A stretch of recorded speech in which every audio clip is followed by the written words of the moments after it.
നമസ്കാരം. പ്രവാസകാല ജീവിതത്തിൻ്റെ ചരിത്രത്തോളം പഴക്കമുണ്ട്. പ്രവാസകാല ജീവിതം എങ്ങനെയാണ് കുടുംബ ബന്ധങ്ങളെ ബാധിക്കുന്നത് എന്ന ചർച്ചകൾക്ക്. പുതിയ കാലത്തിൻ്റെ സാമൂഹ്യ സാഹചര്യങ്ങൾ, സോഷ്യൽ മീഡിയ അടക്കമുള്ളവ പ്രചാരത്തിലായ ഈ കാലത്തിൻ്റെ സാമൂഹ്യ സാഹചര്യങ്ങൾ നമ്മുടെ പ്രവാസകാല കുടുംബ ജീവിതത്തെ എങ്ങനെയൊക്കെയാണ് ബാധിക്കുന്നത്? ഇന്ന് ഗൾഫ് സമ്മിറ്റ് ഇക്കാര്യമാണ് ചർച്ച ചെയ്യുന്നത്.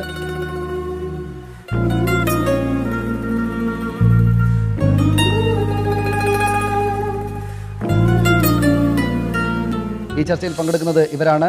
ശ്രീമതി താരക റാണി, അവർ സൈക്കോളജിസ്റ്റാണ്. അഡ്വക്കേറ്റ് ആയിഷ സക്കീർ ഹുസൈൻ, അവർ സാമൂഹ്യ പ്രവർത്തകയാണ്. ശ്രീമതി മറിയം ജമീല, അവരും സാമൂഹ്യ പ്രവർത്തന രംഗങ്ങളിൽ സജീവമാണ്. ശ്രീ മധു പരവൂർ, അദ്ദേഹം കേരള സോഷ്യൽ സെൻ്ററിൻ്റെ ജനറൽ സെക്രട്ടറിയാണ്. അഡ്വക്കേറ്റ് ആയിഷ സക്കീർ ഹുസൈൻ, ഇപ്പോഴത്തെ സാമൂഹ്യ സാഹചര്യങ്ങൾ നമ്മുടെ പ്രവാസ ലോകത്തെ കുടുംബജീവിതത്തെ, എന്ന് വെച്ചാൽ പ്രവാസ ലോകത്ത് ജീവിക്കുന്ന ആളുകളും അവരുടെ നാട്ടിലുള്ള കുടുംബത്തിൽ തന്നെ അത്തരം കുടുംബജീവിതത്തെ ആകെ എങ്ങനെയൊക്കെയാണ് സ്വാധീനിക്കുന്നത്? കണ്ണകലുമ്പോൾ ഖൽബും അകന്നു പോകുന്നു എന്നൊരു ചൊല്ല് എൻ്റെ ഉമ്മ പറഞ്ഞു കേട്ടിട്ടുണ്ട്. പ്രവാസം താങ്കൾ പറഞ്ഞതുപോലെ ചരിത്രാതീത കാലം മുതലുള്ള ഒരു പ്രതിഭാസമാണ്. ഇന്ത്യയെ സംബന്ധിച്ചിടത്തോളം അത് വളരെ കൂടുതലുമാണ്. അനുകമ്പ, വാത്സല്യം, കനിവ്, സ്നേഹം, കാരുണ്യം, സഹകരണം, പങ്കുവയ്ക്കൽ, ഇതൊക്കെ നഷ്ടപ്പെട്ട് കൊണ്ടിരിക്കുന്ന അല്ലെങ്കിൽ കുറഞ്ഞു വരുന്ന സാമൂഹ്യ ചുറ്റുപാടിൽ ആ സാമൂഹ്യ ചുറ്റുപാടുകളെയും യാഥാർത്ഥ്യങ്ങളെയും അനുദിനം നോക്കിക്കണ്ടുകൊണ്ടിരിക്കുന്ന പ്രവാസ കുടുംബങ്ങളും അവരുടെ നാട്ടിൽ ഒറ്റപ്പെട്ട് കഴിയുന്ന അവരുടെ നല്ല പാതികളും ഇത്തരം പ്രയാസങ്ങളെയും തിക്താനുഭവങ്ങളെയും ഏത് രീതിയിൽ ഉൾക്കൊള്ളാൻ കഴിയുന്നു അല്ലെങ്കിൽ അതിനെ ഓവർകം ചെയ്യാൻ എത്രത്തോളം അവർക്ക് സാധിക്കുന്നു എന്നുള്ളത് കുടുംബ ബന്ധങ്ങളുടെ ഭദ്രതയ്ക്ക് വളരെ കൂലങ്കഷമായി ഇന്ന് നാം ചർച്ച ചെയ്യേണ്ട ഒരു വിഷയമായിട്ട് എനിക്ക് തോന്നുന്നു. ശ്രീമതി താരക റാണി, ഏത് വിധത്തിലുള്ള മാനസിക പ്രയാസങ്ങൾക്കാണ് ഈ പുതിയ കാലത്തിൻ്റെ സാഹചര്യങ്ങൾ, ഞാൻ ഉദ്ദേശിക്കുന്ന സോഷ്യൽ മീഡിയ അടക്കമുള്ള ഈ കാലത്തിൻ്റെ സാഹചര്യങ്ങൾ കൂടുതലായി ഇത്തരം കുടുംബ ബന്ധങ്ങളെ ബാധിക്കുന്നത്? ഈ പ്രവാസ ലോകത്തിന് അതെങ്ങനെയാണ് വ്യത്യസ്തവും വലുതുമായിരിക്കുന്നത്? പ്രവാസ ലോകത്തിന് മുമ്പ് കാലങ്ങളിലുള്ളതിനേക്കാൾ ഒരു വ്യത്യാസം വന്നിരിക്കുന്നത് ഇപ്പോൾ കമ്മ്യൂണിക്കേഷൻ വളരെ എളുപ്പമാണ്. ഇപ്പോൾ നാട്ടിലുള്ള കുടുംബങ്ങളെ പെട്ടെന്ന് തന്നെ ഏതവസരത്തിലും, ഇപ്പോൾ രാത്രിയെന്നില്ല പകലെന്നില്ല, എപ്പോൾ വേണമെങ്കിലും വിളിച്ച് സംസാരിക്കാനുള്ളൊരവസരം കിട്ടുന്നു. അപ്പോൾ സൈക്കോളജിക്കലായിട്ട് നോക്കുമ്പോൾ ഒരു ഇമ്പൾസീവ് റിയാക്ഷൻ വരാറുണ്ട്. ഇപ്പം നാട്ടിൽ നിന്നൊരു വൈഫ് വിളിച്ച് ഒരു പ്രയാസം അറിയിക്കുന്നു. അപ്പം ജോലി തിരക്കിലാകുന്ന ഹസ്ബൻഡ് ചിലപ്പോൾ ആ സമയത്ത് തന്നെ റിയാക്ട് ചെയ്യാൻ പറ്റുന്നില്ലെങ്കിൽ പോലും പെട്ടെന്ന് റിയാക്ട് ചെയ്യുന്നു. എന്ന് വെച്ചാൽ വിരൽത്തുമ്പിലുണ്ട്, മൊബൈൽ കയ്യിൽ തന്നെ ഉണ്ട്. അപ്പോൾ ആ റിയാക്ഷൻ ചിലപ്പോൾ ശരിയാവണമെന്നില്ല. അതെങ്ങനെ വൈഫിനെ ഇമ്പാക്റ്റ് ചെയ്യുന്നു, വൈഫ് ഉടനെ തന്നെ ചിലപ്പോൾ റിയാക്ട് ചെയ്യുന്നത് കുറച്ച് നെഗറ്റീവായിട്ടാവാം. ആ നെഗറ്റിവിറ്റി ഇവിടെ ഇരിക്കുന്ന ആളെ വളരെ നെഗറ്റീവായിട്ട് തന്നെ ബാധിക്കുന്നു. അപ്പോൾ നെഗറ്റീവ് റിയാക്ഷൻസ് വരുമ്പോൾ അത് ബന്ധത്തെ ബാധിക്കുന്നു, ബന്ധം ഉലയുന്നു. ശ്രീമതി മറിയം ജമീല, പക്ഷേ ഈ നമ്മുടെ കാലത്തിൻ്റെ സാഹചര്യങ്ങൾ, ഈ പറയുന്ന ഇത്തരം പുതിയ ആപ്ലിക്കേഷൻസ്, സാങ്കേതിക സംവിധാനങ്ങൾ ഈ ദൂരത്തെ കുറക്കുകയല്ലേ ചെയ്തത്? നമ്മുടെ സാമൂഹ്യ ബന്ധങ്ങൾ, കുടുംബ ബന്ധങ്ങൾ കുറെ കൂടെ മെച്ചപ്പെടുകയല്ലേ വേണ്ടിയിരുന്നത്? അങ്ങനെയാണോ ഉണ്ടായിട്ടുള്ളത്? നമ്മുടെ അകലങ്ങളൊക്കെ കുറക്കുക തന്നെയാണ് വേണ്ടിയിരുന്നത്. പക്ഷേ അത് അകലങ്ങൾ കൂട്ടി എന്നതാണ് ശരിക്കും പറഞ്ഞാൽ നമ്മുടെ പഠനങ്ങൾ തെളിയിക്കുന്നത്. എൻ്റെ ഇവിടെ കോടതിയിൽ വർക്ക് ചെയ്യുന്ന ഒരു സഹോദരനായിട്ട് ഞാൻ സംസാരിക്കേണ്ടത്. അദ്ദേഹം പറഞ്ഞു, ഒരു 10-15 വർഷം മുമ്പ് കോടതിയിൽ അദ്ദേഹത്തിൻ്റെ കൂടെ വർക്ക് ചെയ്യുന്ന അറബി സുഹൃത്തുക്കൾ പറയുമായിരുന്നു അത്രേ, കുടുംബം എന്നത് നിങ്ങളെ മലയാളി കുടുംബങ്ങളെ കണ്ട് പഠിക്കണമെന്ന്. അതേ അറബി സുഹൃത്തുക്കൾ ഈ അടുത്ത കാലത്ത് അദ്ദേഹത്തോട് പറഞ്ഞത്രേ, നിങ്ങളെ മലയാളി കുടുംബത്തിന് എന്തു പറ്റിപ്പോയി? കാരണം 15 വർഷം മുമ്പ് വിവാഹമോചന കേസുകളും മറ്റ് തർക്കങ്ങളൊക്കെ ഏറ്റവും കുറവായിരുന്ന മലയാളി കുടുംബം 15 വർഷം കൊണ്ട് 1ാം സ്ഥാനത്തേക്ക് ഉയർന്നിരിക്കുകയാണ്. ഇന്ന് നമ്മുടെ വയറ് നിറഞ്ഞു കഴിഞ്ഞപ്പോൾ ഇന്ന് പ്രവാസികളുടെ അവസ്ഥ സുഖം തേടി പോവുക. എനിക്ക് ഒരുപാട് സുഖം കിട്ടണം. നേരത്തെ പറഞ്ഞ ഈ ദൂരം കുറക്കുക എന്നതിന് ഈ സോഷ്യൽ മീഡിയ ഉപയോഗിക്കുന്നതിന് പകരം എൻ്റെ സുഖത്തിന് സോഷ്യൽ മീഡിയ ഉപയോഗിക്കുന്നൊരവസ്ഥ വന്നപ്പോൾ ദൂരം വളരെ കാലം കാത്തുന്ന, എൻ്റെ ഉമ്മയൊക്കെ പറയാറുണ്ട്, ആദ്യമായിട്ട് ഉപ്പാൻ്റെ കത്ത് വരുമ്പോൾ 8 മാസം കഴിഞ്ഞിരുന്നു. അന്ന് കത്ത് വന്നപ്പോൾ ഉമ്മാക്ക് ഉപ്പയെ അടുത്ത് കിട്ടിയ സന്തോഷമായിരുന്നു അത്രേ.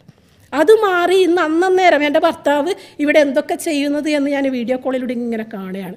അങ്ങനെയുള്ളൊരവസ്ഥ വന്നപ്പോൾ ഈ നേരത്തെ എൻ്റെ ഉമ്മ അനുഭവിച്ച ആ ഒരു വികാര തീഷ്ണത, ആ സ്നേഹം ഉണ്ടല്ലോ, അത് ഇന്ന് നമുക്കില്ല. ഏത് നിമിഷവും നമ്മൾ കാണുമ്പോൾ അത് കുറയാണ്. അതിന് കാരണം ഞാൻ നേരത്തെ പറഞ്ഞ സുഖം എന്ന ആ കാലത്തേക്ക് തിരിച്ചു പോകല. ആ കാലത്ത് ഏതൊരു മൂല്യമായിരുന്നോ നമ്മുടെ മുമ്പിൽ ഉണ്ടായിരുന്നത്, ഈ ബന്ധം കാത്തു സൂക്ഷിക്കാൻ നമ്മൾ എന്തൊക്കെയാണോ ത്യജിച്ചിരുന്നത്, എന്തൊക്കെയാണോ ഉൾക്കൊണ്ടിരുന്നത്, അതിലേക്കാണ് നമ്മൾ തിരിച്ചു പോകേണ്ടത്.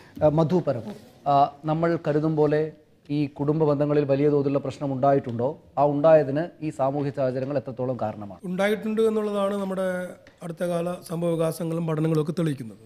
ഇവിടെ നേരത്തെ സൂചിപ്പിച്ചതുപോലെ എല്ലാ ബന്ധങ്ങളെയും മാറ്റിവെച്ചുകൊണ്ട് നമ്മുടെ ഏറ്റവും പ്രധാനപ്പെട്ട വിഷയം സുഖം, ആഡംബരം. സുഖത്തിന് ആവശ്യമായുള്ള കാര്യങ്ങളിലേക്ക് നമ്മൾ അതിന് പുറകിലേക്ക് പോവുക, അതിന് പറ്റിയ ആഡംബരം ഉണ്ടാക്കിയെടുക്കുക. മുതലാളിത്തം നമുക്ക് നിക്ഷേപിക്കും, നമുക്ക് കാണിത്തീരുന്ന. പക്ഷെ അത് നമ്മുടെ കാലത്തിൻ്റെ ഒരു യാഥാർത്ഥ്യമല്ലേ? അതിനെ എങ്ങനെയാണ് പുറംതിരിഞ്ഞു നിൽക്കാനാവുക? ആ സുഖം എന്ന് പറയുന്നതിൻ്റെ അർത്ഥം മറ്റൊരു തരത്തിലേക്ക് മാറുന്നു. നമുക്ക് നേരത്തെ ഉണ്ടായിരുന്ന കുടുംബ ബന്ധങ്ങളിൽ നിന്നൊരു സുഖമുണ്ട്. നമ്മൾ മക്കളെ പോലും പഠിപ്പിക്കുന്നത് ഒരു ഇൻവെസ്റ്റ്മെൻ്റ് ആണ്. നമ്മളൊക്കെ മക്കളെ പഠിപ്പിക്കുന്നത് ഏറ്റവും നല്ല കോളേജ് പഠിക്കണം, ഏറ്റവും നല്ല അവനെ ഡോക്ടറാണോ എഞ്ചിനീയർ ആക്കണം എന്ന് ആഗ്രഹിക്കുന്നത് എന്തുകൊണ്ടാണ്? ഒരു വലിയ ഇൻവെസ്റ്റ്മെൻ്റ് ആണ്. ഞാൻ ഈ വിഷയം ഇങ്ങനെ ചർച്ച ചെയ്യണമെന്ന് കേട്ടപ്പോൾ ഞാൻ ഒരു ദിവസം വളരെ തിരക്കും. ഞാൻ കേരള സോഴ്സിൻ്റെ സെക്രട്ടറി എന്ന തരത്തിൽ വൈകുന്നേരങ്ങളിൽ വളരെ തിരക്കുള്ള ആളാണ്. ഇത് കഴിഞ്ഞ് രാത്രി വീട്ടിൽ 11:30 കണ്ട് വീട്ടിൽ എത്തിയിട്ട് ഞാൻ വൈഫിനെ ഒന്ന് വിളിച്ചിട്ട് പറഞ്ഞു, ഇങ്ങനൊരു സബ്ജക്റ്റിനെ കുറിച്ച് ചർച്ചയുണ്ട്, എന്താ എൻ്റെ അഭിപ്രായം? അപ്പോൾ എടുത്തപ്പോൾ ആദ്യം എൻ്റെ വൈഫ് പറഞ്ഞത്, ഇത് തന്നെയാണ് ഏറ്റവും പ്രധാന പ്രശ്നം. രാത്രി 12 മണിക്കും 1 മണിക്കും ഒക്കെയാണ് ഇവിടുത്തെ ആളുകൾ വിളിക്കാറുള്ളത്. അവർ ഉറങ്ങാൻ സമ്മതിക്കില്ല. അവർക്ക് രാവിലെ 5 മണിക്ക് എണീച്ച് കുട്ടികളെ വീട്ടിൽ സ്കൂളിൽ വിടണം. അത് കഴിഞ്ഞ് ഒരുപാട് ജോലികളുണ്ട്, ഒരുപാട് തിരക്കുണ്ട്. അതൊന്നും നമ്മളെ ഇവിടെയുള്ള ഈ ഹസ്ബൻഡ് ഉദ്യോഗസ്ഥന്മാർക്ക് യാതൊരു പ്രശ്നമില്ല. ഇവർ ഓഫീസിൽ നിന്ന് വിളിക്കാൻ പറ്റും, സ്കൂൾ ഇവിടെ അവർ പറഞ്ഞത് ശരിയാണ്. 8 മാസത്തിന് ശേഷം വരുന്ന ഒരു കത്തിന് അതിൻ്റെതായ മൂല്യം ഉണ്ടായിരുന്നു. സകല സമയത്തും ബുദ്ധിമുട്ടില്ല. ഇപ്പൊ സകല സ്ഥലത്തും അത് എൻ്റെ ഭാര്യ പറയുമ്പോൾ എൻ്റെ ഭാര്യ എന്ന് പറയും, ഇങ്ങനൊരു വിഷയമുണ്ട്. ഇത് ഞാൻ കാണുന്നത് എൻ്റെ റൂമിൽ കിടക്കമുള്ള ആളുകൾ രാത്രി 12 മണിക്കും 1 മണിക്കും ഒക്കെ ഇങ്ങനെ സംസാരിക്കുന്നുണ്ട്. ശ്രീമതി താരകറാണി, ഈ പ്രവാസ ജീവിതകാലത്തിൻ്റെ ആദ്യഘട്ടങ്ങളിൽ കേരളത്തിൽ, പ്രത്യേകിച്ച് മലബാറിലൊക്കെയുള്ള വലിയൊരു ബുദ്ധിമുട്ട് എന്ന് വെച്ചാൽ ഈ കമ്മ്യൂണിക്കേഷൻ ആയിരുന്നു. അതായിരുന്നു അവരുടെ മാനസിക പ്രശ്നം. അതായത് ഏറ്റവും അടുത്തയാൾ കല്യാണം കഴിഞ്ഞ് കുറഞ്ഞ കാലത്തിനകത്ത് നാട് വിട്ടു പോവുകയാണ്. ഏറ്റവും അടുത്ത ആളോട് കമ്മ്യൂണിക്കേഷൻ സാധ്യമല്ല. 5-8 മാസങ്ങളോളം കാത്തു നിന്നാലാണ് കത്ത് കിട്ടുക. അത് പിന്നീട് വലിയ സാഹിത്യശാഖകൾക്ക് പോലും ഇടമുണ്ടാക്കി. ഇപ്പോൾ പക്ഷേ കമ്മ്യൂണിക്കേഷൻ വളരെ കൂടുതലാണ്. ഇതാണ് ഇപ്പോഴത്തെ മാനസിക പ്രശ്നം. ഇതെങ്ങനെയാണ് ഇത് മാറി നിൽക്കുന്നത്? ഏതാണ് ഇതിലെ ശരിയായ വഴി? എങ്ങനെയാണ് ശരിയായ രീതിയിലേക്ക് എത്തുക?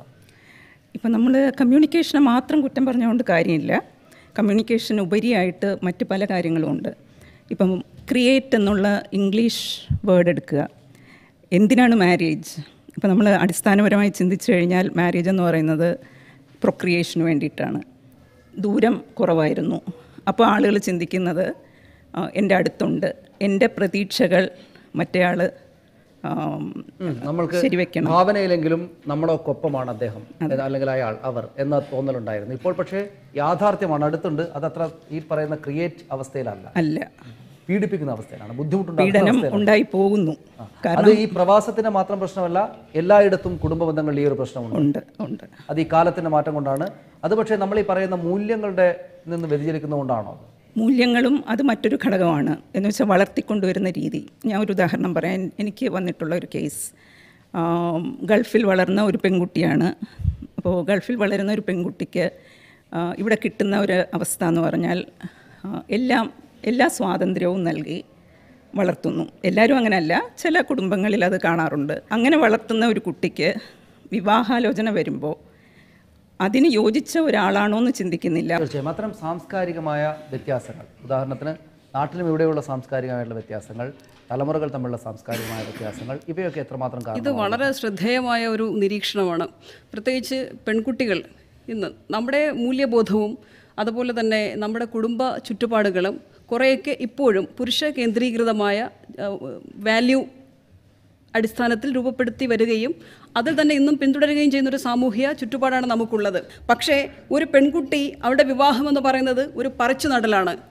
അവൾ അവിടെ നിന്ന് ദൂരേക്ക് എടുത്തു മാറ്റപ്പെടുകയാണ്. സ്ത്രീകളെ, പെൺകുട്ടികളുടെ വിവാഹം ആലോചിക്കുമ്പോൾ നമ്മൾ ഈ പരമ്പരാഗതമായി വെച്ചു പുലർത്തുന്ന മൂല്യബോധം കൊണ്ട് മാത്രം നമ്മൾ അന്വേഷണങ്ങൾ നടത്തുകയും മാറിയ അവരുടെ വിദ്യാഭ്യാസ സാംസ്കാരിക കാഴ്ചപ്പാടുകൾ കണക്കിലെടുക്കാതിരിക്കുകയും ചെയ്യുന്നുണ്ട്. ഇത് വലിയ വലിയ ദുരന്തങ്ങളിലേക്ക് കൊണ്ടുചെന്ന് എത്തിക്കുന്നുണ്ട്. എന്താണ് പറയാനുള്ളത്? ഏത് വിധത്തിലുള്ള ബുദ്ധിമുട്ടാണുള്ളത്? വല്യമ്മമാരിലേക്കും വല്യപ്പമാരിലേക്കും തിരിഞ്ഞു നോക്കുകയാണെങ്കിൽ ശരിക്കും പരസ്പരം സഹിഷ്ണുതയോടുകൂടി കാര്യങ്ങൾ വിട്ടുവീഴ്ച ചെയ്തുകൊണ്ട് ജീവിക്കുന്ന, അല്ലെങ്കിൽ അവർ പരസ്പര സഹിഷ്ണുതാ മനോഭാവം വെച്ച് പുലർത്തിയിരുന്നു. ഒരു തലമുറ മുമ്പ് വരെ ശരിക്കും വിവാഹമോചനത്തിനൊക്കെ വ്യക്തമായിട്ടുള്ള ശരിക്കും ജെന്യൂനായിട്ടുള്ള കാരണങ്ങളുണ്ടായിരുന്നു. പക്ഷേ ഇന്നത്തെ തലമുറ ഇപ്പോൾ ഈ അടുത്ത കാലത്തുണ്ടായിട്ട് നമ്മുടെ കുടുംബത്തിൽ തന്നെ ഒരു സംഭവം, മാതാവിൻ്റെ പേരിലാണ് ഭർത്താവ് ചെലവിന് അയക്കുന്നതിൻ്റെ പേരിൽ ഈ ദമ്പതികൾ തമ്മിൽ വേർപിരിഞ്ഞു. രണ്ട് കുടുംബങ്ങളും തമ്മിൽ ഇല്ല, എനിക്ക് എൻ്റെ ജോലി, എൻ്റെ കരിയറാണ് പ്രധാനമെന്ന് പറഞ്ഞുകൊണ്ട് രണ്ടുപേരും വിട്ട് താമസിക്കുക. കുറേ നാളൊരു 3 വർഷത്തെ 4 വർഷത്തോളം അവർ പിരിഞ്ഞു താമസിച്ച് കഴിഞ്ഞപ്പോൾ മനസ്സിലായി അതിൻ്റെ ആ വേർപിരിയലിൻ്റെ, അല്ലെങ്കിൽ സമൂഹത്തിൽ അത് ഉണ്ടാക്കുന്ന, അല്ലെങ്കിൽ സമൂഹത്തിൽ മറ്റുള്ളവരുടെ ഇടയിൽ ഉണ്ടാക്കുന്ന ആ ഒരു വിഷമം മനസ്സിലാക്കിക്കൊണ്ട് അവർ 4 വർഷത്തിന് ശേഷം കുടുംബത്തിൻ്റെ ഇടപെടലുകളുണ്ട് അവർ തിരിച്ച്. മറ്റൊരു വശം കൂടെ ഇല്ലേ, അതായത് മുമ്പാണെങ്കിൽ സ്ത്രീകൾ പുരുഷന്മാർ എന്ത് ചെയ്താലും അതിന് ആ സഹിഷ്ണുതയോടുകൂടി കണ്ട് എല്ലാം സഹിച്ച് സർവം സഹകളായിട്ട് നിന്ന് ആ ജീവിതം, കുടുംബജീവിതം കൊണ്ടുപോകും. ഇപ്പോൾ പക്ഷേ കുറെ കൂടെ ശക്തരാണ് സ്ത്രീകൾ, കുറെ കൂടെ കാര്യങ്ങൾ അറിയാവുന്ന പെൺകുട്ടികളാണ്. അവർ ഇതിനെ ചോദ്യം ചെയ്യും. അവർക്ക് നിങ്ങളുടെ കൂടെ ജീവിക്കാൻ പറ്റില്ല, അതുകൊണ്ട് അത് ഗുണകരമായ മാറ്റമല്ല, അല്ലാതെ പറ്റുന്നില്ല, തയ്യാറില്ല എങ്കിലും ഗുണകരമായ മാറ്റമല്ല. എന്ന് പറയുന്നത് ഇന്ന് ഒരു ഏകമാനം ആയിട്ടുള്ള ഒരു സംഭവമല്ല. അത് രണ്ട് ഭാഗത്തു നിന്നും വന്നാൽ മാത്രമേ കുടുംബം നിലനിന്നു പോകും.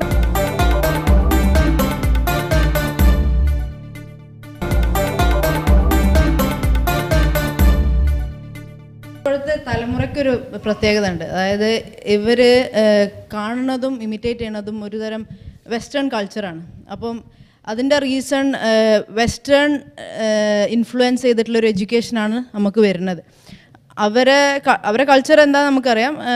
കുറേയൊക്കെ ഫാമിലീസിന് ഇമ്പോർട്ടൻസ് ഇല്ലാതെ ഇൻഡിവിജ്വൽസിന് ഇമ്പോർട്ടൻസ് ഉള്ള, അപ്പം അങ്ങനെ വ്യക്തിക്ക് മാത്രം ഇമ്പോർട്ടൻസ് ഉള്ള ഒരു കൾച്ചർ പഠിച്ചു വരികയാണ് ഇപ്പോഴത്തെ കുട്ടികൾ. എൻ്റെ എന്നുള്ള കാര്യങ്ങൾക്ക് ഇമ്പോർട്ടൻസ് കുട്ടി കൊടുക്കുമ്പോൾ അത് പാരൻസും അത് ആക്സെപ്റ്റ് ചെയ്യണം. അപ്പം വ്യക്തിക്ക് ഇമ്പോർട്ടൻസ് കൂടുമ്പോൾ അവിടെ കുടുംബത്തിനുള്ള ഇമ്പോർട്ടൻസ് കുറേ. മുമ്പ് ഇപ്പോൾ പുരുഷന്മാരാ വ്യക്തിപരമായിട്ടുള്ള അല്ല, പുരുഷന്റെ ആഘോഷമായിരുന്നോ അത് എന്നുള്ളത് ആലോചിക്കണം. അതൊരു റോളിന്റെ ആഘോഷമായിരുന്നു. അതായത് ആ ഒരു പിതാവിന്റെ ആഘോഷം. അതായത് ആ പിതാവ് എന്ന് പറഞ്ഞാൽ അന്ന് പുരുഷന്മാർ മാത്രം ചെയ്തിരുന്ന ജോലികൾ ഇപ്പോൾ സ്ത്രീകൾ ചെയ്യുന്നു. ഇപ്പോൾ ഒരുപാട് വലിയ സ്ഥാപനങ്ങളുടെ തലപ്പത്ത് സ്ത്രീകൾ എത്തുന്നു. അവർക്ക് സ്വന്തമായ തീരുമാനങ്ങൾ ഉണ്ടായിക്കൂടെ? അവർ ആ റോൾ എടുക്കുമ്പോൾ ഇവിടെ നമ്മൾ ചർച്ച ചെയ്യുന്നത് കുടുംബത്തിന് എങ്ങനെയാണ്. അപ്പോൾ അവർ സ്വന്തമായ റോൾ എടുക്കുമ്പോൾ, ഞാൻ എൻ്റെ സംശയം ചോദിക്കുന്നു, അപ്പോൾ സ്വന്തമായ റോൾ എടുക്കുമ്പോൾ അവിടെ പരസ്പരം സംഘർഷം ഉണ്ടാവില്ലേ? രണ്ടുപേർ തമ്മിലുള്ള അധികാര തർക്കം വരുന്നു. സ്വാഭാവികമായിട്ട് കുടുംബ ബന്ധങ്ങൾ പ്രശ്നം ഉണ്ടാക്കുകയാണെങ്കിൽ സ്ത്രീകൾ സഹിച്ചു കൊടുക്കുക എന്നതാണോ? സ്ത്രീകൾ സഹിച്ചു കൊടുക്കുക എന്നല്ല ഞാൻ പറഞ്ഞത്. ഇൻഡിവിജ്വലിന് ഇമ്പോർട്ടൻസ് കൊടുക്കുന്ന ഒരു രീതിയിലാണ് നമ്മളിപ്പോൾ വളർന്നു വരുന്നത്. അപ്പോൾ ആ ഇൻഡിവിജ്വലിസത്തിന്റെ ഇൻഫ്ലുവൻസ് കൊണ്ടാണ്, അതായത് കളക്ടിവിസം എന്ന് പറഞ്ഞ സംഗതിക്ക് കുറച്ചും കൂടി ഇമ്പോർട്ടൻസ് കൊടുത്തു കഴിഞ്ഞാൽ നമ്മൾ കുടുംബത്തിനുള്ള ഇമ്പോർട്ടൻസും കൂടും. ഈ പുരുഷ മേധാവിത്വം എന്നത് മാറ്റിയിട്ട് പുരുഷന്റെ സുരക്ഷിതത്വം നമുക്ക് മാറ്റി വായിച്ചൂടെ? ഇത് ഒരു പുരുഷനൊരു കാര്യം പറയുമ്പോഴേക്കും അതിന് മേധാവിത്വം എന്ന് പറഞ്ഞ് ചോദ്യം ചെയ്യുന്നതിന് പകരം അതെനിക്ക് സുരക്ഷിതത്വമാണ് എന്ന് സ്ത്രീ ആലോചിക്കുകയാണെങ്കിലോ? അങ്ങനെ പല കേസുകളിൽ അങ്ങനെ ആയിരിക്കും. അങ്ങനെ ആലോചിക്കാത്ത സ്ത്രീകളുടെ എണ്ണം കൂടുന്നതുകൊണ്ടാണല്ലോ ഇപ്പോൾ വളരെ കൂടുന്നത്. നേരത്തെ പറഞ്ഞതുപോലെ നമ്മളൊരു കുടുംബത്തിന് വേണ്ടി കാര്യങ്ങൾ നടത്തുമ്പോൾ സ്വാഭാവികമായിട്ട് നമുക്ക് ഒരുപാട് പങ്കുവെക്കലുകൾ ഉണ്ടാവും. ഇത് നേരെ മറിച്ച് പങ്കുവെക്കാൻ തയ്യാറല്ല. ഞാൻ എൻ്റെ സുഖങ്ങളത് ഞാൻ തന്നെ അറിയാം. അവിടെ വരുന്നൊരു പ്രശ്നം, ഇത്തരം ജോലികളിലേക്ക്, പുറത്തുള്ള ജോലികളിലേക്ക് മുൻകാലത്ത് ആളുകൾക്ക്, നമ്മുടെ മുൻ തലമുറയിലെ സ്ത്രീകൾക്ക് പോകേണ്ടി വരാറില്ലായിരുന്നു. ഇപ്പോൾ പുറത്തുള്ള ജോലികളിലേക്ക് കൂടുതലായിട്ട് ഇടപെടേണ്ടി വരുന്നു. അപ്പോൾ അവർക്ക് സ്വാഭാവികമായിട്ടും കുടുംബത്തിന് വേണ്ടി പങ്കുവെക്കാനുള്ള സമയം അവർക്ക് കുറയുന്നു. അപ്പോൾ പിന്നെ എങ്ങനെയാണ് അതിനൊരു സൊല്യൂഷൻ? പുരുഷനും സ്ത്രീയും ജോലി ചെയ്തു. ഇപ്പം ഞാൻ നേരത്തെ പറഞ്ഞ പോലെ നമ്മൾ പഠനം ശ്രദ്ധിച്ചപ്പം കണ്ടത് വിവാഹമോചന കേസുകളിൽ ഏറ്റവും കൂടുതൽ വന്നിട്ടുള്ളത് ശരിക്കും പറഞ്ഞാൽ ഈ പുരുഷനും സ്ത്രീയും ജോലി ചെയ്യുന്ന കുടുംബങ്ങളാണ്. അതിന് കാരണമായിട്ട് സ്ത്രീ ജോലിക്ക് പോകരുത് നമുക്ക് പറയാൻ സാധിക്കില്ല. കാരണം നമ്മൾ പറഞ്ഞതുപോലെ അന്നം തേടി വന്നവരാണല്ലോ നമ്മൾ. പല കേസുകളിൽ സ്ത്രീക്ക് ജോലിക്ക് പോകേണ്ടി വരും.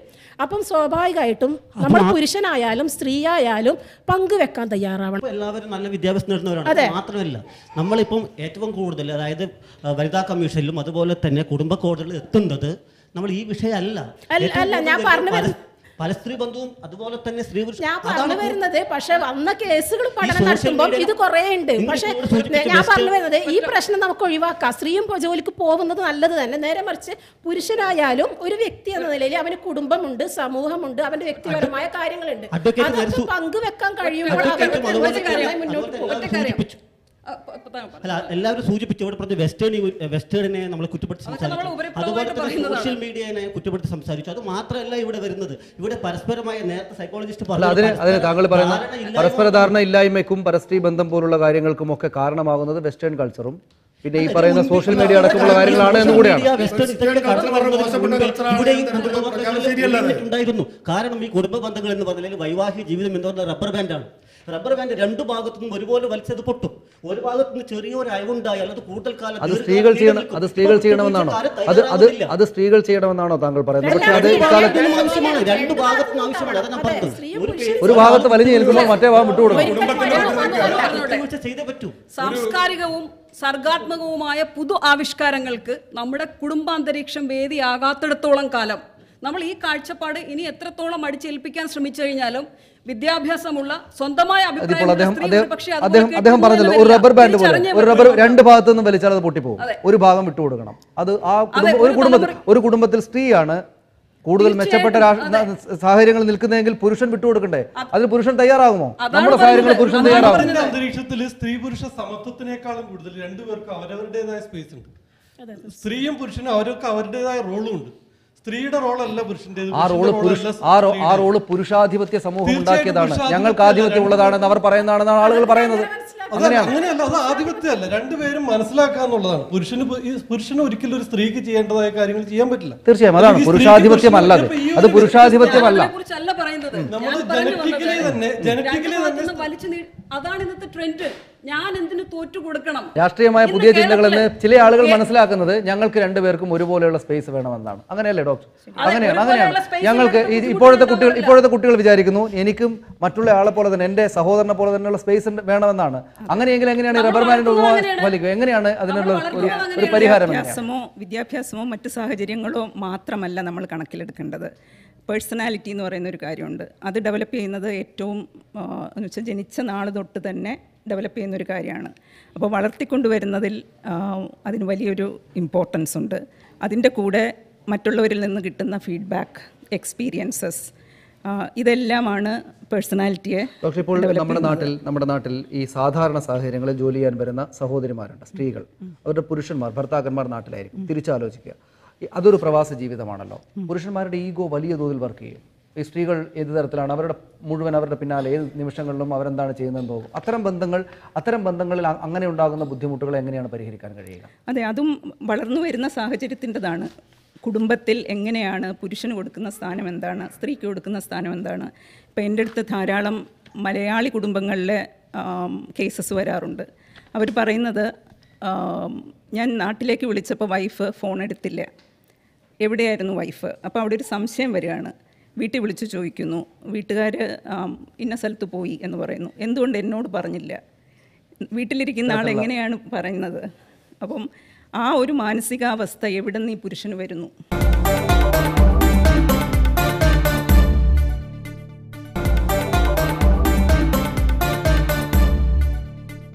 പ്രവാസികളുടെ കാര്യങ്ങളിലേക്ക് വന്നാൽ നമ്മുടെ നാട്ടിൽ വിശാലമായ ഭവനങ്ങൾ, അവിടെ താമസിക്കാനുള്ള ഒരുപാട് സ്ഥലം. ഇവിടേക്ക് വന്നാൽ കുടുംബമാണെങ്കിൽ തന്നെയും പരിമിതമായ സ്ഥലം മാത്രമാണുള്ളത്. അത്തരം കാര്യങ്ങൾ നമ്മുടെ ബന്ധങ്ങളെ ഏത് വിധത്തിലാണ് ബാധിക്കുന്നത്? ശരിക്കും പറഞ്ഞാൽ സാധാരണ പറയും ഫ്ലാറ്റ് ജീവിതമാണ്, കുടുംബമൊക്കെ നമ്മളെ പ്രതികൂലമായിട്ടാണ് ബാധിക്കുന്നത്. ഞാൻ പറയുന്നത് അതിനൊന്ന് പോസിറ്റീവായി കണ്ടു നോക്കി. എത്ര അടിപൊളി ഫ്ലാറ്റ് ആയാലും എങ്ങനെയുള്ള കമ്പനി ഫ്ലാറ്റ് ആയാലും അതിനൊരു പരിധിയുണ്ട്. അപ്പോൾ അടുക്കള എന്ന് പറയുന്നത് നമ്മുടെ ഭർത്താവ് ഇരിക്കുന്ന നമ്മുടെ കിടപ്പുമുറിയുടെ ഏതെങ്കിലും ഒരു ഭാഗത്തായിരിക്കും. അപ്പോൾ സ്വാഭാവികമായിട്ടും എനിക്ക് അടുക്കളയിൽ നിന്നുകൊണ്ട് തന്നെ എൻ്റെ ഭർത്താവിനോട് കാര്യങ്ങൾ ഡിസ്കസ് ചെയ്യാം, എൻ്റെ മക്കൾ പഠിക്കുന്നത് ശ്രദ്ധിക്കാം. ഞാൻ എന്തെങ്കിലും ജോലി ചെയ്യുമ്പോൾ എൻ്റെ ഭർത്താവിന് തൽക്കാലം അടുക്കളയിൽ കുറച്ച് നേരം നിൽക്കും. അതായത് കൂടുതൽ ഒരു ഭയങ്കരമായ ഇഴയടുപ്പുണ്ടാവും. കൂടാതെ നമുക്ക് മനസ്സിലാക്കാൻ ഫ്ലാറ്റ് ലൈഫാണ് കുടുംബം അല്ലേ. എൻ്റെ ഭർത്താവിന് ഇവിടെ ഭർത്താവിൻ്റെ ഉമ്മയില്ല, സഹോദരങ്ങളില്ല. അപ്പം ഞാൻ തന്നെയാണല്ലോ. ഞാൻ അദ്ദേഹത്തിന് പൂർണ്ണമായും താങ്ങും തണലും ആവണം. അതാണ് എൻ്റെ ഇവിടുത്തെ ഈ കുറഞ്ഞ നാളുകൊണ്ട് എനിക്ക് ചെയ്യാൻ പറ്റുന്നത്. ഞാൻ ജോലിക്ക് പോകുന്നുണ്ടെങ്കിൽ രാവിലെ തന്നെ എനിക്ക് രണ്ടാൾക്ക് ചെയ്യാൻ പറ്റുന്ന കാര്യങ്ങൾ ചെയ്യാനായിട്ട് എനിക്ക് ജോലിക്ക് പോവുക. തിരിച്ച് വന്നാലും എനിക്ക് മാത്രമല്ല തലവേദന, അദ്ദേഹത്തിന് ഒരുപാട് ജോലിയും ടെൻഷനും തലവേദനയും ഒക്കെ ഉണ്ട്. അദ്ദേഹം തിരിച്ച് വന്നാൽ ഞാനെന്തിനും അദ്ദേഹത്തിനെ കുറ്റപ്പെടുത്തണോ? അദ്ദേഹത്തിൻ്റെ കൂടെ ചെയ്തു കൊടുത്തൂടെ? അങ്ങനെ എന്തുകൊണ്ട് ആലോചിക്കുന്നില്ല? പറഞ്ഞു. ഈ ഒരു ചിന്താഗതി ശരിയാണ്, പക്ഷെ അത് ഡെവലപ്പ് ചെയ്യുന്നത് ഒരു 35 വയസ്സിന് ശേഷമായിരിക്കും. 20കളിൽ നിൽക്കുന്ന പെൺകുട്ടികൾ ഒരിക്കലും ആ രീതി ചിന്തിക്കില്ല. ഇപ്പോഴത്തെ കാലത്തെ കുട്ടികൾ കുറച്ച് ചെറിയ വീടകങ്ങളിൽ താമസ അപര്യാപ്തത കുടുംബ ബന്ധങ്ങൾ ശിഥിലമാക്കാൻ കാരണമാകുന്നുവെങ്കിൽ എല്ലാ മുക്കിലും മൂലയിലും കൊട്ടാരങ്ങൾ പടുതുയർത്തിയിരിക്കുന്ന കേരളത്തിൽ ഒന്നും നടക്കാൻ പാടില്ലാത്തതാണ്. അനുകരണ ഭ്രമം, സാമ്പത്തിക അച്ചടക്കമില്ലായ്മ, ധൂർത്ത്, ഇതൊക്കെ തന്നെയാണ് നമ്മുടെ പ്രശ്നം. ഭർത്താവ് വലിയ തിരക്കുകളും ധാരാളം ടെൻഷനും അനുഭവിക്കുന്നു. ഞാൻ പറഞ്ഞോട്ടെ ധാരാളം തിരക്കും അതുപോലെ ടെൻഷൻ അനുഭവിക്കുകയും ജോലിയുടെ സമ്മർദ്ദം, വീട്ടിലെ സമ്മർദ്ദം എല്ലാം ഉള്ള ആളാണ് പറഞ്ഞു. മാഡത്തിന് സഹായിക്കാനായിട്ട് ഉള്ളൊരു മനസ്സുണ്ട്, ദാറ്റ്സ് ഓൾവേസ് വെൽക്കം. പക്ഷേ നേരെ തിരിച്ച് ഭാര്യ ഒരു ഉന്നത ജോലി ചെയ്യുകയും ഒരു വലിയ റാങ്കിൽ ജോലി ചെയ്യുകയും ഈ ഭർത്താവിന് ഇപ്പോൾ പറഞ്ഞ ഭർത്താവിനുള്ള അതേ ജോലി സമ്മർദ്ദം അല്ലെങ്കിൽ ഒരു ഏതെങ്കിലും തരത്തിലുള്ള സാമൂഹിക സമ്മർദ്ദം അതെല്ലാം അനുഭവിക്കുന്ന ഒരു ഉന്നത തലത്തിൽ ജോലി ചെയ്യുന്ന ഹൈലി റാങ്ക്ഡ് ആയിട്ടുള്ള ജോലി ചെയ്യുന്ന ഒരു ഭാര്യയാണെങ്കിൽ തിരിച്ച് ഈ ഭർത്താവും ഇപ്പോൾ മാഡം പറഞ്ഞതുപോലെ ശരിയാണ്, എൻ്റെ ഭാര്യ വളരെയധികം ടെൻഷനിലാണ് ഇപ്പോൾ ഉള്ളത്, അല്ലെങ്കിൽ അതുപോലത്തെ ഒരു മാനസികാവസ്ഥയിൽ കടന്നു പോകുന്നത്. അവർ അടുക്കളയിൽ ജോലി ചെയ്യുമ്പോഴും ഞാൻ അവരോട് സഹകരിച്ചുകൊണ്ട് തിരിച്ച് ഇങ്ങനെയുള്ള കാര്യങ്ങളിൽ ഏർപ്പെടണം, ഞാനാണ് അവർക്ക് സപ്പോർട്ടീവായിട്ട് നിൽക്കേണ്ടത് എന്ന് കരുതുന്ന എത്ര ഭർത്താക്കന്മാരുണ്ടാവും എന്നുള്ളത് ഒരു വലിയ സാമൂഹിക ഒരു കാര്യം കൂട്ടിച്ചേർക്കാം. അതായത് നമ്മുടെ മക്കൾ പെൺകുട്ടികൾ നന്നായിട്ട് വളരും, നന്നായിട്ട് പഠിക്കും, വലിയ ജോലികൾ കിട്ടുമെന്നാണല്ലോ നമ്മളും കരുതുക. അവർക്ക് വലിയ ഉന്നതമായ ജോലി കിട്ടും. ഒരുപക്ഷെ അവരുടെ കല്യാണം കഴിക്കുന്നത് അത്ര ഉന്നതമായ ജോലിയുള്ള ഭർത്താവായിരിക്കുകയില്ല. അവിടെയും നമ്മൾ ആവശ്യപ്പെടുമോ സ്ത്രീകൾ വഴങ്ങി വേണം ജീവിക്കാൻ, റബ്ബർ ബാൻഡിൻ്റെ ഈ അറ്റം നിങ്ങളുടെ കയ്യിലായിരിക്കണം എന്ന് പറയുമോ? നമ്മുടെ മക്കൾക്ക് പറഞ്ഞത് സ്വാഭാവികമായിട്ടും നമ്മൾ മുമ്പേ ഈ അറബ് നാടുകളിൽ കേട്ടുവരുന്ന ഒരു വാക്കാണ് മാതാവാണ് ആദ്യ വിദ്യാലയം. അപ്പോൾ എൻ്റെ മക്കളെ രൂപപ്പെടുത്തിയെടുക്കുന്നതിൽ എനിക്കൊരു കാഴ്ചപ്പാട്, വ്യക്തമായ കാഴ്ചപ്പാട് ഉണ്ടായിരിക്കണം. കാരണം എന്നിൽ നിന്നാണ് ആ മക്കളുണ്ടായത്. നമ്മുടെ പ്രവാസ കുടുംബങ്ങളിൽ കാണുന്ന ഇപ്പോൾ ഒരു ഫ്ലാറ്റിൽ ഒരു ഷെയറിംഗ് ഫ്ലാറ്റ് കൂടുതൽ ആൾക്കാർ നമ്മുടെ ഇവിടെ കുടുംബങ്ങൾ താമസിക്കുന്നതിൽ എനിക്ക് തോന്നുന്നു 50-60% ആൾക്കാർ ഷെയറിംഗ് ആയിട്ട് താമസിക്കുന്നതാണ്, 2 കുടുംബങ്ങൾ ചേർന്ന് താമസിക്കുന്നത്. പിന്നെ ഇവിടുത്തെ ഒരു പ്രത്യേകത അമ്മായിയമ്മമാരില്ലാത്ത ആ ഒരു കുടുംബങ്ങളാണ് ഇവിടെ പലപ്പോഴും. അപ്പോൾ ഇവിടെ ഇപ്പോൾ പറഞ്ഞ മാതാവ് സൂചിപ്പിച്ചു കൊടുക്കുന്നതിൽ പറഞ്ഞു കൊടുക്കുന്നു, അത്തരം അവസരങ്ങളും കുടുംബങ്ങൾക്ക് വരുന്നില്ല. പിന്നെ മറ്റൊന്ന്, നമ്മൾ ഫ്ലാറ്റുകളിൽ ഉണ്ടാകുന്ന വേറൊരു വലിയ വിഷയമുണ്ട്. നമ്മൾ അവിടെ ശരിക്കും അഭിനയിക്കുകയാണ് ചെയ്യുന്നത്. തൊട്ടടുത്ത് വേറെ ആൾ താമസിക്കൊണ്ട് ഇപ്പുറത്ത് കുടുംബമുണ്ട്. നമ്മൾ ഭയങ്കര ഭാര്യയും ഭർത്താവും തമ്മിൽ വലിയ ഗുണത്തിലൊന്നും ആയിരിക്കില്ല, നല്ല സുഖത്തിലായിരിക്കില്ല. പക്ഷെ ഡോറ് തുറന്ന് അപ്പുറത്ത് വേറൊരു കുടുംബമുള്ളത്. അപ്പോൾ നമ്മളെപ്പോഴും ഇവിടുന്ന് അടിയായിട്ട് നടക്കുന്നതെങ്കിലും പുറത്തേക്ക് ഇറങ്ങുമ്പോൾ തോളിൽ കയറ്റുകൊണ്ട് പുറത്തേക്ക് പോവാണ് ചെയ്യുന്നത്. അവിടെ എനിക്ക് സത്യം പറഞ്ഞ അതാണ് സത്യം അതാണ്. അപ്പോൾ അത് പറഞ്ഞോട്ടെ, അതുകൊണ്ടുണ്ടാകുന്ന പ്രശ്നം എന്താണ്? അതുകൊണ്ട് ഈ കുടുംബത്തിനകത്തുള്ള വിഷയം ഒരിക്കലും പുറത്തറിയപ്പെടുന്നില്ല. നമ്മൾ എങ്ങനെയാണ് ഡ്രസ്സ് ചെയ്യേണ്ടത്, അല്ലെ എന്താ പഠിക്കേണ്ടത്, എവിടെയാണ് വർക്ക് ചെയ്യേണ്ടത്, അല്ലാണ്ട് അവിടെ നല്ല നല്ല കാര്യങ്ങൾ നമ്മൾ അവരിൽ നിന്ന് അഡോപ്റ്റ് ചെയ്തു. നമ്മൾ ചീത്ത കാര്യങ്ങളിൽ എന്തിനു പോകണം? അത് കഴിഞ്ഞിട്ട് അല്ല ഇൻഡിപെൻഡൻസി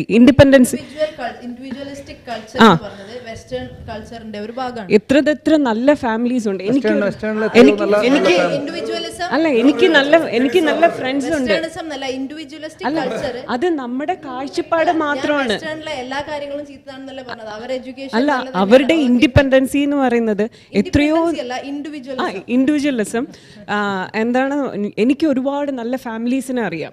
അവരെ പേരൻസിനെ എനിക്ക്, കാരണം ഞാൻ ഇവിടെ നമ്മുടെ ഒരു കാഴ്ചപ്പാടും അല്ലെങ്കിൽ ഞാൻ ഇവിടെ വന്ന് ഞാൻ പല മൾട്ടിനാഷണൽ കമ്പനീസിൽ വർക്ക് ചെയ്തപ്പോഴാണ്, അതായത് നമ്മളെ പോലെ, അതായത് നമ്മുടെ അച്ഛനമ്മമാരെ നമ്മളെങ്ങനെ മൂല്യതയോടു നമ്മളെങ്ങനെ റെസ്പെക്ട് ചെയ്യുന്നു എന്ന് ഞാൻ ഇവിടെ വന്നിട്ടാണ്. അവരുടെ വാല്യൂസിനെ കുറിച്ചോ അവരുടെ ട്രഡീഷനെ കുറിച്ചോ ഒന്നും ഞാൻ കുറ്റം പറഞ്ഞതല്ല. ഞാൻ പറഞ്ഞത്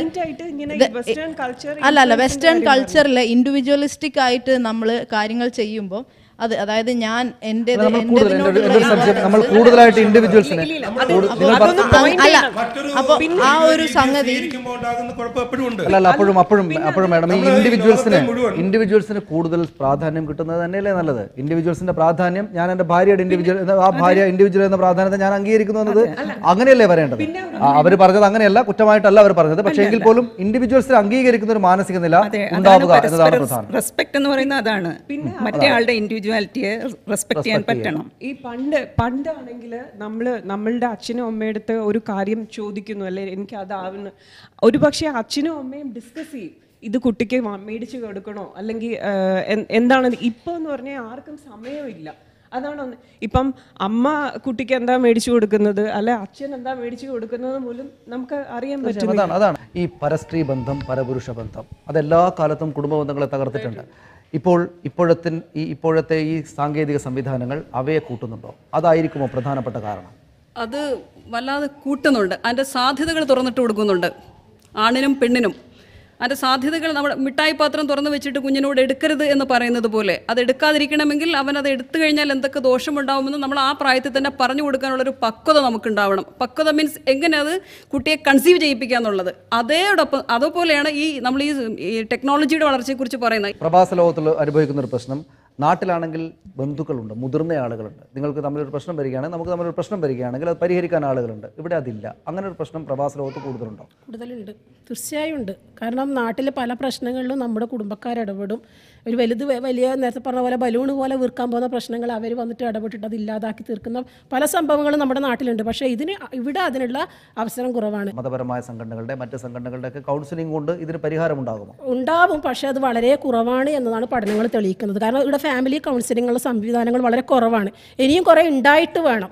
അത് മതസംഘടനകളും നേരത്തെ പറഞ്ഞ പോലെ കൗൺസിലിംഗ് സെൻ്ററുകളൊക്കെ ഒന്നുകൂടി ഉഷാറാക്കുകയാണെങ്കിൽ നേരത്തെ പറഞ്ഞ നമ്മുടെ കുടുംബക്കാരുടെ ഇടപെടൽ ഈ ഫാമിലി കൗൺസിലിങ്ങിലൂടെ നമുക്ക് സാധിക്കും. വിവിധങ്ങളായ അഭിപ്രായമുള്ളൊരു സ്ഥലത്ത് ഈ കുടുംബ ബന്ധങ്ങൾ, പ്രത്യേകിച്ചും പ്രവാസ ലോകം പോലുള്ളൊരിടത്ത് ഇതിനെ ശാശ്വതമായിട്ടും നല്ല രീതിയിൽ നിർത്താൻ എന്താണ് ചെയ്യാനാവുക? എന്താണ് ചെയ്യേണ്ടത്? ഇൻഡിവിജ്വൽസും സംഘടനകളും എന്താണ് ചെയ്യേണ്ടത്? നമുക്ക് ഈ ചർച്ച അവസാനിപ്പിക്കാം. ബേസിക്കലി ചിന്താഗതിയിലാണ് മാറ്റം വരേണ്ടത്. ഇപ്പോൾ ചിന്തകൾ നെഗറ്റീവ് ആകുമ്പോഴാണ്, ഇപ്പം ഞാൻ എല്ലാ സൈക്കോളജിക്കൽ ടേംസിലാണ് പറയുന്നത്, ചിന്തകൾ നെഗറ്റീവ് ആകുമ്പം ചിന്തയുമായിട്ട് ഏറ്റവും കണക്റ്റഡ് ആയിട്ട് നിൽക്കുന്നത് ഇമോഷൻസാണ്. ഇപ്പോൾ നെഗറ്റീവ് ചിന്ത ആണെങ്കിൽ നാച്ചുറലി ഇപ്പോൾ കപ്പിൾസിനായാലും ഏതൊരു മനുഷ്യ ജീവിക്കായാലും നെഗറ്റീവ് ഇമോഷൻസ് വരും. ഇപ്പോൾ ചിന്തകൾ പോസിറ്റീവ് ആണെങ്കിൽ ഹാപ്പി ആയിരിക്കും. അപ്പോൾ ഹാപ്പി അല്ലാത്ത എന്തുകൊണ്ടാണ് ചിന്താഗതികൾ മാറുന്നത്? അപ്പോൾ നമ്മൾ പറയുന്ന കോഗ്നിറ്റീവ് റീസ്ട്രക്ചറിങ് എന്നാണ്, നമ്മുടെ ചിന്താഗതി മാറ്റുക. ഇപ്പോൾ നമ്മുടെ ഗൾഫ് പ്രദേശങ്ങൾ എടുത്തു കഴിഞ്ഞാൽ ഒരുപാട് സാംസ്കാരിക സംഘടനകളും മതസംഘടനകൾ, അതുപോലെ നിരവധി വനിതകളുടെ ഒരുപാട് സംഘടനകളുണ്ട്.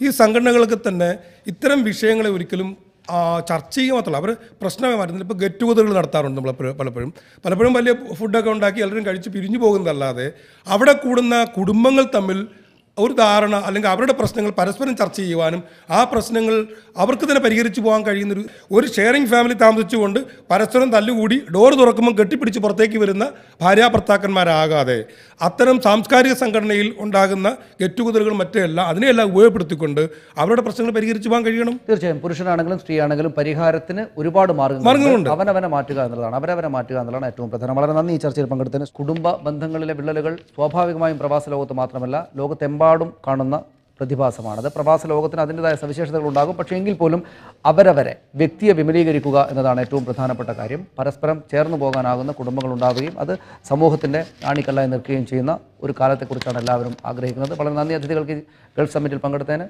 നമസ്കാരം.